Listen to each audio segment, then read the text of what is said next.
Terveisiä Setlementti Tampereelta ja Pirkanmaan Setlementti-palveluista. Setlementti Tampere on paikallinen, uskonnollisesti ja poliittisesti sitoutumaton yhdistys.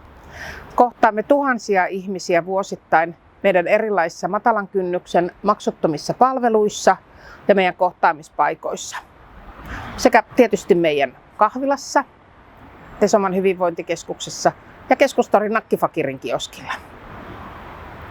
Nollalinja, valtakunnallinen lähisuhdeväkivallan auttava puhelin, on myös osa toimintaamme ja siellä vastaamme yli 10 000 ihmisen puheluihin vuositasolla.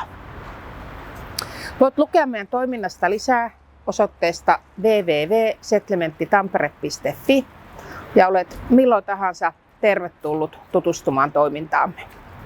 Toimimme erilaisten avustusrahoitusten varassa ja kuten ehkä olette kuulleetkin, niin järjestöjen rahoitukseen on kohdistumassa mittavia leikkauksia tulevina vuosina.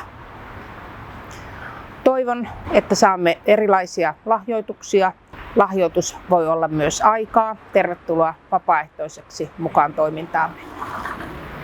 Kiitos kaikille yhteistyökumppaneille, toimintaan osallistuneille, asiakkaille, rahoittajille ja meidän ihanalle henkilöstölle kuluneesta vuodesta ja hyvää tulevaa vuotta 2024.